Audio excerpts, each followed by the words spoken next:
Bienvenue pour cette séquence de paroles de la vie éternelle avec Marc Joseph. Aujourd'hui, nous sommes le 8 mars 2025 et je suis venu te rappeler que ce jour du 8 mars 2025 est pour toi un jour de grâce avec la présence de Jésus-Christ qui est dans ta vie. Jésus-Christ dit pour toi, viens à moi, toi qui es chargé et fatigué, et je te donnerai du repos. C'est pour dire que, quelle que soit la situation que tu es en train de vivre, réalise du fond de ton cœur que pour ce jour du 8 mars, tu as dans ta vie la présence et la grâce de Dieu, la présence de Jésus-Christ. Jésus-Christ dit, je suis avec toi tous les jours jusqu'à la fin du monde. Réalise sa présence dans ta vie et tu pourras affronter les circonstances, aussi douloureuses qu'elles soient, aussi mauvaises qu'elles soient. Eh bien, tu pourras les affronter et avoir ta victoire parce que Jésus-Christ dans ta vie est le garant de ta victoire, de ta réussite. Donc, pas de panique pour cette journée parce que Jésus-Christ est avec toi. Même si les moments sont difficiles, même si tu ne vois pas trop comment t'en sortir. Alors, quand tu es dans cette situation-là, c'est à ce moment précis que tu as besoin d'aiguiser ta foi et de placer ta foi en Jésus-Christ, d'élever ton âme vers lui. Car Jésus-Christ dans ta vie ne sera pas là pour te reprocher tes bêtises, pour te faire des reproches ou pour te juger, te condamner. Il sera là surtout pour te sauver. Car Jésus-Christ est d'abord le sauveur. Donc réalise que Jésus-Christ, le sauveur, est installé dans ta vie tous les jours, à chaque instant de ta vie, et pas de panique. Tu peux à tout moment élever ton âme vers lui adresser ta prière, lui adresser tes demandes. Ben, Jésus-Christ est venu sur la terre pour apporter à toi et à moi, pour nous apporter la révélation de l'existence du Dieu le Père, qui n'est pas un bourreau, qui n'est pas un condamnateur, qui est un sauveur. Alors, réalise la présence du Sauveur en toi et sois en paix. Hier, justement, nous avons parlé de la prière. Jésus qui dit, eh bien, lorsque tu pries, tu n'as pas besoin de sonner la trompette pour dire tout le monde, viens voir comment je prie bien. Il dit aussi, lorsque tu pries aussi, ce n'est pas la multiplication des gestes, des paroles, des mouvements ou des choses qui va donner du poids à ta prière. La prière seulement doit être adressée à Dieu le Père dans le nom de Jésus-Christ.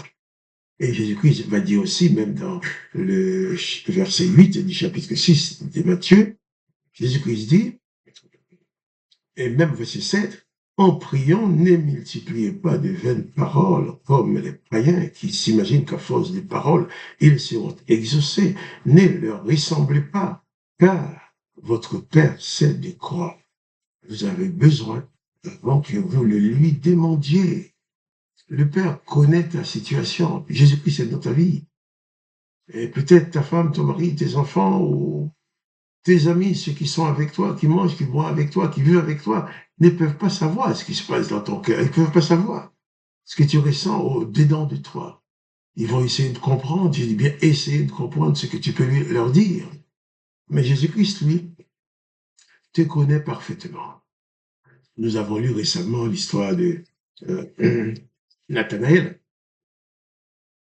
Nathanaël, que son ami André, son frère André a parlé de Jésus. Et lorsque Nathanaël arrive vers Jésus, Jésus a dit, ah, voici enfin un Israélite dans les cœurs duquel il n'y a pas de fraude.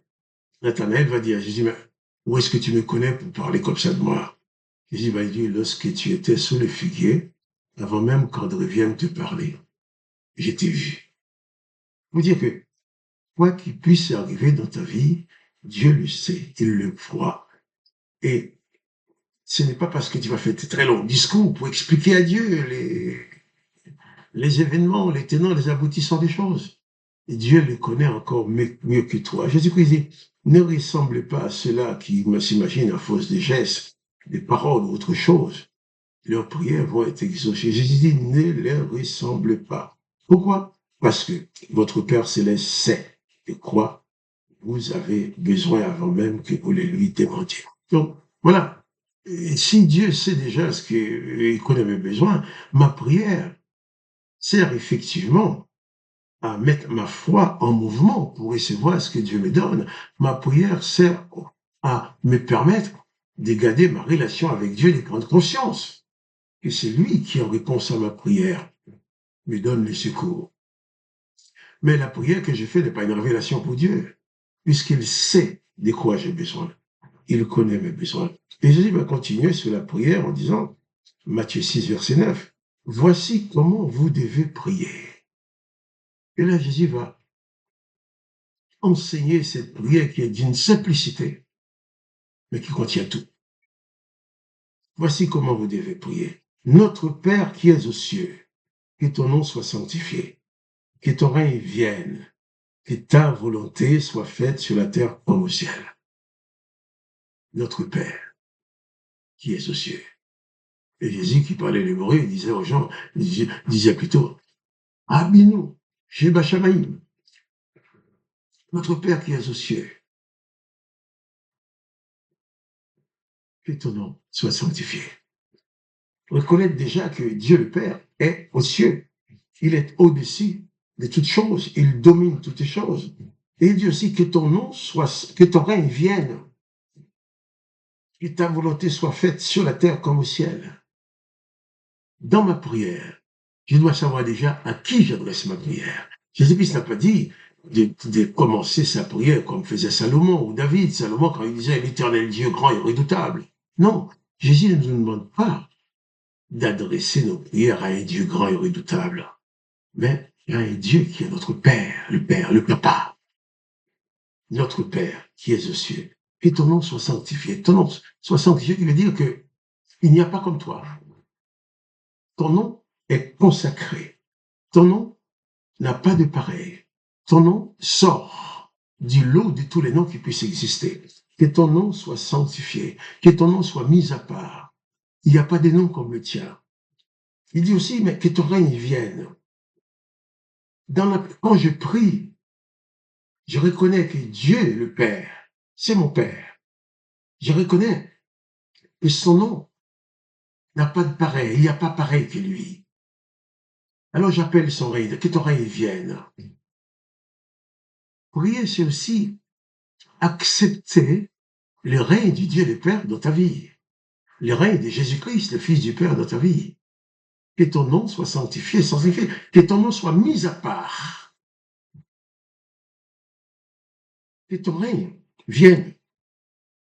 Et aussi que ta volonté soit faite sur la terre comme au ciel. La prière, c'est déjà se positionner dans la volonté de Dieu le Père. Se positionner en disant, Dieu le Père, tu es mon papa, tu sais ce qu'il faut pour moi, tu me connais mieux que moi-même. Ton nom, il n'y a pas de comme toi, ton nom est mis à part pour ma prière, pour que je puisse t'adorer. Que ton nom soit sanctifié. J'appelle ton règne sur ma vie, viens régner en moi. Tu es mon roi. Que ton règne vienne dans ma vie. Et aussi que ta volonté soit faite, non seulement dans ma vie, mais sur toute la terre, comme au ciel. Voilà une prière toute simple. Notre Père qui es aux cieux, que ton nom soit sanctifié, que ton règne vienne, que ta volonté soit faite sur la terre comme au ciel. Quand je prie Dieu, je me positionne pour me soumettre à sa volonté, pour accomplir sa volonté. La prière que j'adresse à Dieu le Père, ce ne sont pas des ordres que je lui donne qu'il va exécuter, mais c'est la prière de son fils, de sa fille qui se présente devant lui pour dire, papa, je reconnais qu'il n'y a pas comme toi. Ton nom est mis à part parmi tous les noms qui puissent exister. Alors, viens régner dans mon cœur et je veux m'installer dans ta volonté. Cette prière, c'est plus qu'une prière, c'est tout simple, mais ça décrit une disposition d'âme, un état d'âme, une disposition de cœur. Prédisposé à accepter la volonté de Dieu dans ta vie. Alors, n'oublie pas, que papa qui est dans les cieux veille sur toi. C'est lui qui t'a dit, pas de panique, je suis avec toi tous les jours. jusqu'à la fin du monde. Que le nom de Dieu le Père soit glorifié, que le nom de Jésus soit glorifié, que toi tu sois richement béni par la présence de Dieu le Père dans ta vie. Quant à moi, Marc-Joseph, je te dis, pas de panique. Jésus-Christ est avec toi. Et à demain pour les paroles de la vie éternelle.